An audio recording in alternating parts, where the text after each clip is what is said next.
We often think of Japan's Edo period, under the Tokugawa shogunate, as this long stretch of peace, a real golden age, stable, lots of culture. Hmm. But what if that peaceful image, well, what if it was hiding something much more turbulent, like intense power struggles, secrets, right at the top? Yeah, that contrast, the public face versus the private reality, that's exactly what we're digging into today. We're Yeah. doing a deep dive into the secret lives of Japan's Tokugawa shoguns. We'll use the sources we have to sort of reveal the hidden agendas, the intrigue that was really underpinning this hugely influential regime. Right, so forget the standard history lesson. We're trying to uncover the personal side, the contradictions, the secret actions of the shoguns, Yes. the stuff that usually stays hidden, the really interesting part. Right. And we'll be hitting the key themes, Yeah. how they got power, often brutally, Mm. those shadowy alliances they made, Uh-huh. the paranoia, the oppression, sometimes even, bizarre obsessions. And then what led to the shogunate's fall eventually. You should expect some surprising details. Okay, sounds good. Let's start right at the beginning then. The rise of the Tokugawa shogunate.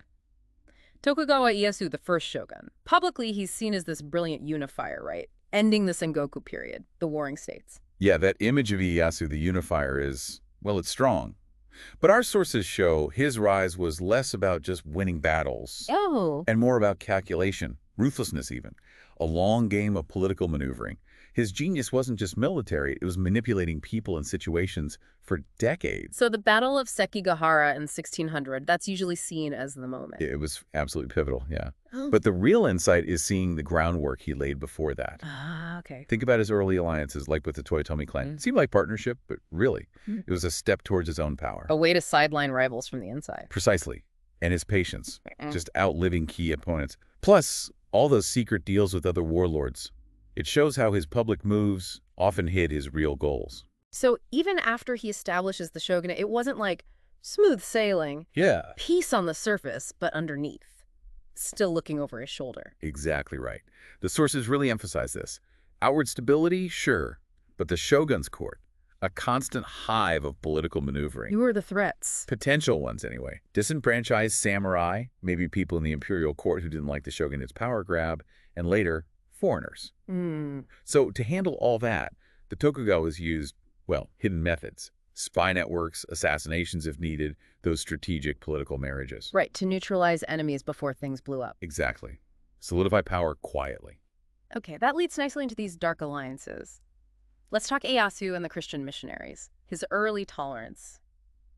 It wasn't about religion, was it? Not really, no. What's insightful is how pragmatic it was. The sources suggest he saw them, initially at least, as maybe a tool A tool? How so? to counterbalance some of his rivals inside Japan. He'd let them operate, maybe even encourage them a bit, but only if it helped his political aims. But then Christianity started spreading, especially among the samurai, and that changed things. Dramatically. Yeah, the sources point to a big shift when he saw that influence growing, particularly in the warrior class. Yeah. He started seeing it as a threat to his own authority, Okay. and that triggered a secret change in strategy, quietly setting up policies to suppress Christianity. Hmm. Policies that would, later lead to the big persecutions in the 1610s, and eventually the Sakoku policy, cutting Japan off. Wow. So initial tolerance was just tactics, hiding a much darker plan for control. Pretty much. Yeah. It was all about the long game for him. And part of that control was this amazing spy network, the Kushu. Sounds like something from fiction. It really does, but it was very real. An incredibly organized intelligence system Ieyasu leaned on heavily. Just gathering info. More than that, it was about finding threats, potential threats, and eliminating them before they Right. became real problems. Yeah. These spies were everywhere, among samurai, in the imperial court, even watching early foreign missions.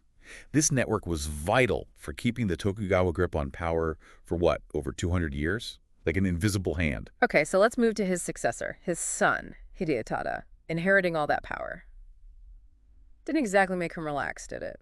Sources talk about deep paranoia. Yes, Hidetada's time, starting 1605, seems really marked by this anxiety, worrying about keeping the Tokugawa legacy safe. Maybe living in Ieyasu's shadow played a part. Could be.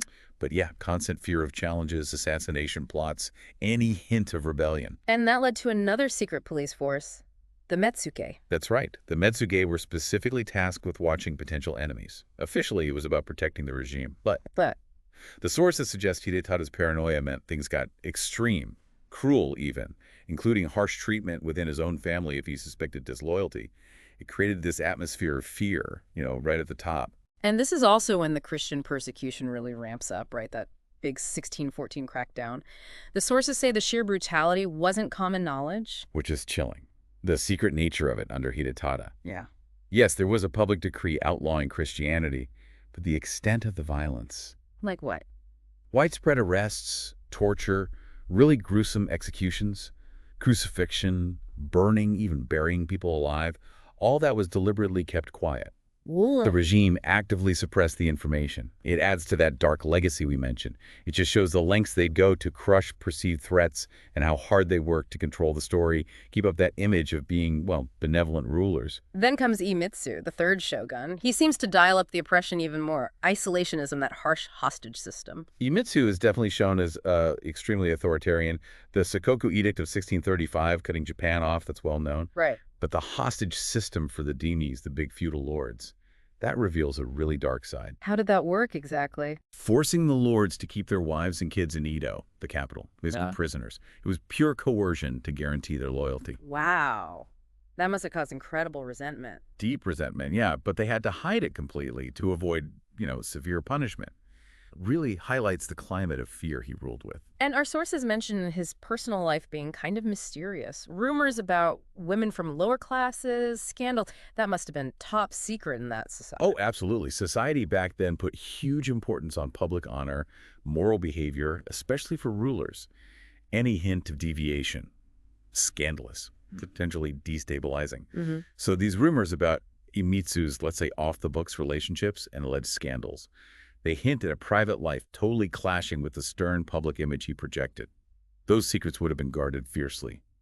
Shows potential hypocrisy right at the core. Okay, now for a really fascinating one. Tsunayoshi, the dog shogun. Such a strange mix, right? Loves dogs, makes laws protecting them. But sources say Japan was suffering poverty, famine, and he was secretly cruel to rivals. Tsunayoshi is a prime example of that public image versus private reality gap. On one hand, yes, these incredibly strict laws protecting animals, especially dogs, got him the nickname. Seems compassionate on the surface. Maybe, but underneath that surface, Japan faced real economic hardship. Poverty, famine were widespread. And, the sources suggest, he was ruthless with political opponents behind the scenes. Plus, he lived lavishly himself, which starkly contrasts with his people suffering. It makes you question that compassion, doesn't it? When it's applied so selectively, maybe masking other things. And it seems his policies hurt the samurai class too, even exploited them financially, despite his public projects. That's a really important point, often missed. He might look good with the animal laws and building projects, but sources say his policies often hit the samurai hard. Wow. Heavy taxes, apparently, drove many samurai into financial trouble. But this exploitation was kind of hidden behind the more visible stuff, the animal welfare, the infrastructure.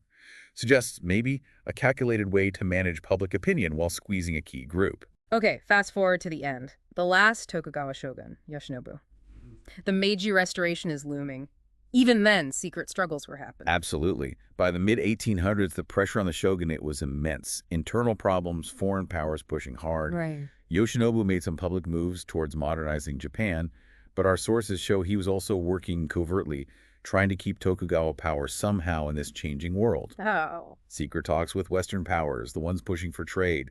But these dealings kind of backfired, exposed the shogunate's weakness, and actually sped up the move towards the restoration. And his resignation in 1867, even that wasn't straightforward. Sources suggest it was secret, maybe a deal, maybe forced. Yeah, the exact circumstances are still debated by historians.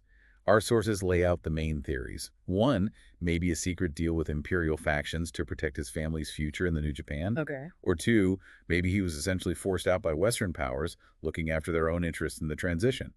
The fact that it's still murky shows how secrecy and political games continued right to the very end. So when we look back at the whole Tokugawa era, yes, this incredibly long piece, but it seems like it was built on, well, secrets, manipulation, and a fair bit of fear. That's really the core insight, isn't it? Yes, over 200 years of relative peace, undeniably.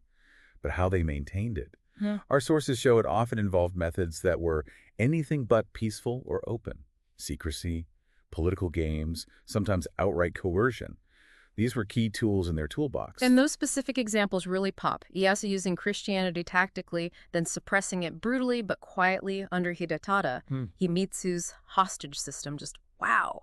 And the weird contradictions of Tsunayoshi, the dog shogun. Exactly. Those moments really highlight the complexity, the contradictions. It wasn't just smooth sailing and peaceful order. There were hidden tensions, secret plans, actions that totally went against the public image they tried so hard to maintain. Yeah. This kind of deep dive gives us a much richer, more nuanced picture of that really important time in Japanese history. And hopefully for you listening, this gives you a shortcut to understanding that complexity, getting beyond the standard story to some of the surprising and maybe darker sides of Tokugawa rule, all wrapped up here. And, it makes you wonder, doesn't it? This whole thing raises a bigger question that goes way beyond just Japan. How often throughout history has power been built and kept using these same kinds of strategies?